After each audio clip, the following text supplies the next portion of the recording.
So this morning what I've got is some purple broom corn, and what I've done is it's probably about maybe a half a pound. I didn't want it real thick, and what I've done is I divided it and divided it and divided it, and you see I've got it laid on each other, so I've probably got 3, 4, 5, 6, 7, 8 sections. The other thing I'm going to be playing with today is some dyed reed, and I'm going to put that up on the neck and do some braid work with that. So that's where we're starting. I've got my X-Acto knife, and I have my spindle that's all ready with some yellow nylon, and we are ready to go. I've got my nylon twine, and it is coming off the top there, and I'm going to put my knot on here, and I'm also going to make sure that I have a jerk string, but I'm going to do that with something else. So first thing we want to do is do an overhand nap. See, it's fraying out. We don't want to do that, and then we want it a slip knot that slides on the long string, not the short one. So we're going to start by putting that around your fingers, holding it right there where it intersects. Turn it upside down. Take your fingers from your left hand, pull it through. Now I don't want a real long tail here, so I'm going to kind of feed that up a little bit and then tighten it up. So that's ready to go over my broom corn. So I want to make sure I got a jerk string, and I'm going to show you how to do that quick. Doesn't hurt to have a couple of them waiting. So that is probably about 12 inches, which is a little bit too long, but there you go. So I'm just going to put an overhand knot on it. I've got my 2 tails here. I'm going to take it around my finger. I'm going to stick that tail ends through the loop and pull it tight. Boom, and that's the end of that. So it's just sitting here waiting for the end of it. The end of the broom. Okay, so now let's get on to the fun part. And we're gonna wrap for about three rows here.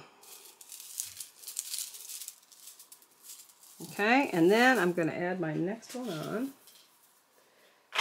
Okay, so this side where the knot is where I'm gonna say that's my add-on side, okay, or the beginning of all.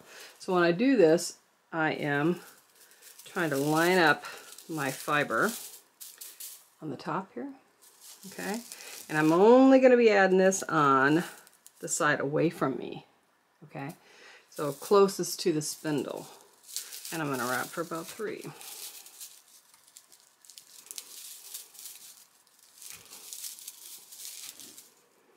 Okay, so I come around, I see this knot side, so I know this is my add. See, I'm covering this up as I go. That's a good thing. And I'm gonna add another section. Once again, I'm trying to make sure that these stay lined up here on the top. And I'm gonna add again.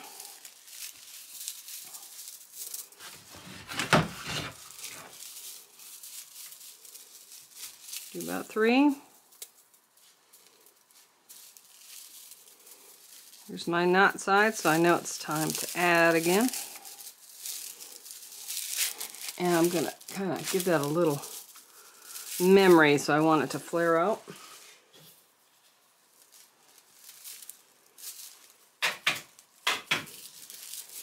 I'm going to add some more in here, and I'm trying to make sure that's level with this other side. I like that contrast of the yellow and the purple. It's pretty dynamic. I'm going to wrap her again. I think I've got about 4 more sections of broom corn here.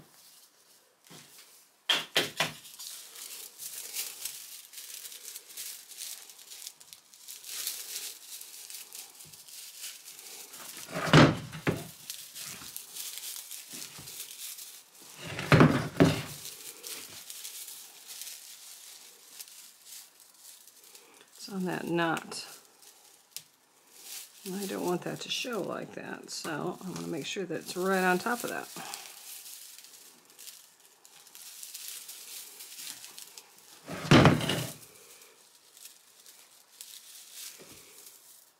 Okay, so we have got 3 more of these to do.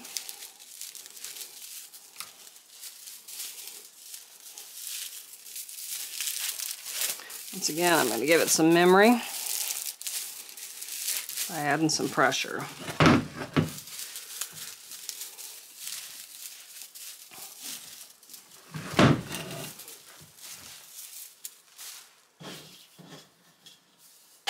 Two more of these.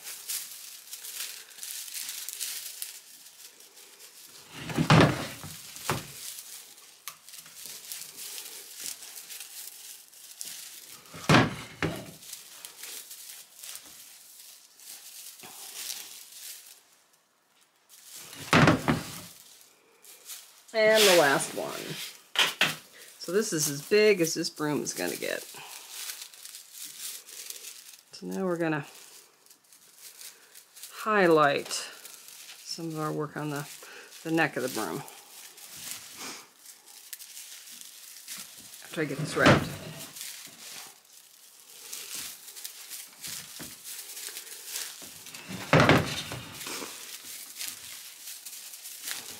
Okay, so now let's start adding some fun to it.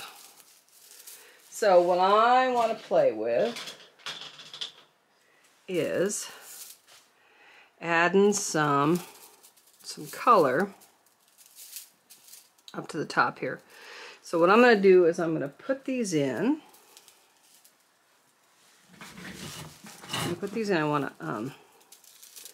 I want some contrast. I want a dark and a light and a dark and a light. And the reason that I'm putting this down a little bit is because I want them to grab it and not keep spitting them out while I turn. And I can always trim that up. So here's my layout. Bring it over a little bit. I don't want them overlapping. And then what I'm going to do to hold these in place until I get them where I want them is I'm going to use my little rubber band.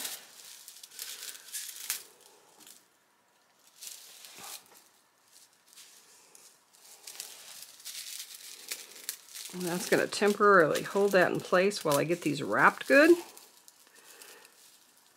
And then I'll take that off. It's just another piece of hand. Or another hand, not another piece of hand. So I'm going to get them where I want them. Right next to each other. And then I'm going to wrap. For about, let's say 3-4 rows.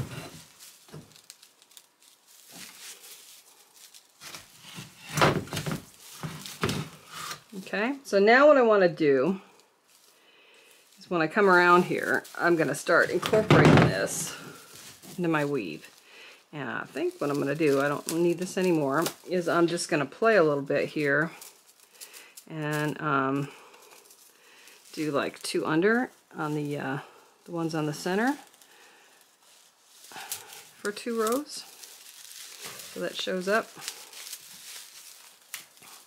Get that in there nice and tight.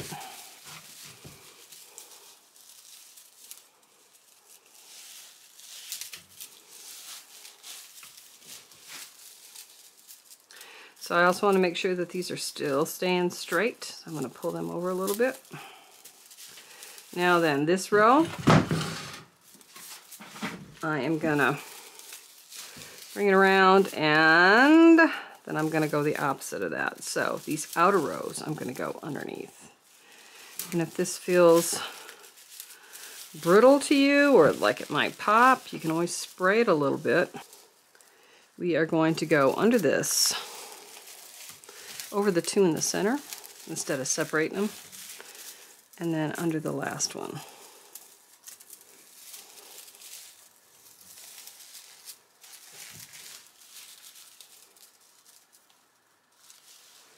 So if you need to push that over a little bit, a good tool to use is an awl. And then I'll kind of push that down some. You feel like it needs to be a little closer.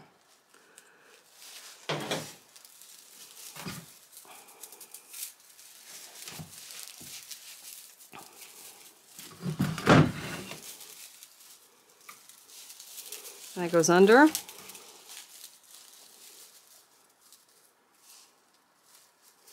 This is going to go over 2 and under the last one. So that's what we're going to do on this particular design. So I'm going to do just a couple more rows so you can see it. And then I'll finish it off and show you what we ended up with. So I've done 2 rows of that, so it means I'm over and under the 2 in the center this time.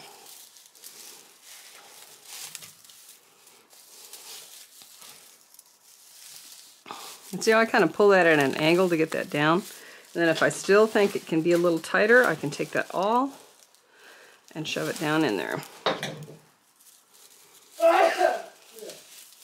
That was my husband. Okay, so I'm going to keep doing this, and then when we get to the top, I'll show you what the whole thing looks like. So, but I think I'm going to like that. Okay, so you can see here that I have started out like doing two wraps, and then I graduated up to 3 wraps, and then on up to 4 wraps, and now I'm on my 5th wrap, just because I think that's more interesting to the eye. So I'm gonna lay in my jerk string. Remember that guy? Now I'm right-handed, so I want the knot in my right hand, or pulling to the right. The reason for that is because you can't pull a knot through there, right? So when I lay this in for my wraps, let's see, we'll bring this around here.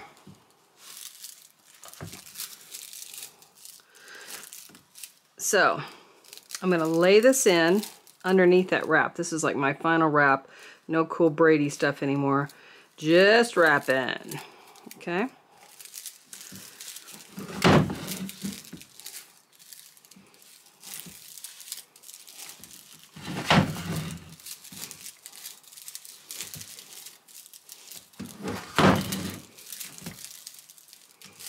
So I'm going to do this for about, I don't know, maybe 6 wraps. Maybe more. We'll see what it looks like.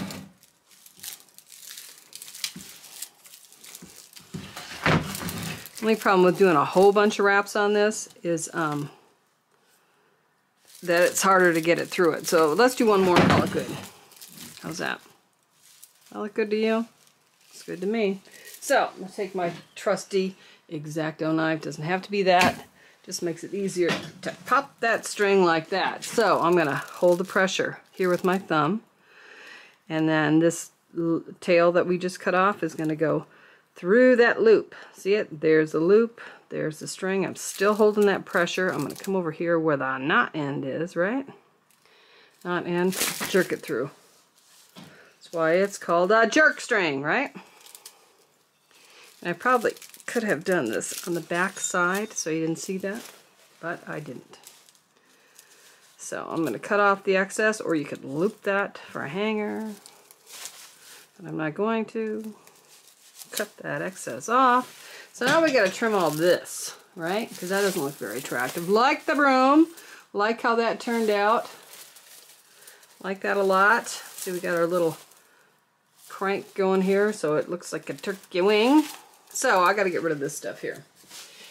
So I bought this fancy dancy broom knife, and I'm going to use it today to show you how it works. All right, so I want this off about right there. Okay, so you're applying some pressure, and this stuff is just going to pop, right? And it works pretty good, but I would say that if you really want it to work good, you probably need to put an edge on it. Because honestly, I don't see any big difference with this or an X-Acto knife. And an X-Acto is a lot easier to sharpen. So there you go. That's the Jill review. really want it in that hole.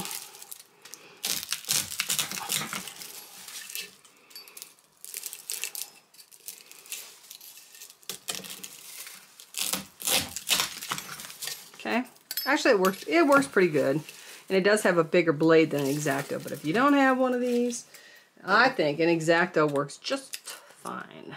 So there you go. Anyways, so there is our very cool turkey wing with the braided funk on the top. Thanks for showing up today. Next Sunday we'll have another clean sweep Sunday project to get you motivated and tie on another broom. Hey, it's Jill. Don't forget to give us a thumbs up and like our videos and subscribe. That way you're always updated on anything basket related that we have on our Jill Choate Basketry channel. You won't miss a thing. Please like us and subscribe. See you next time.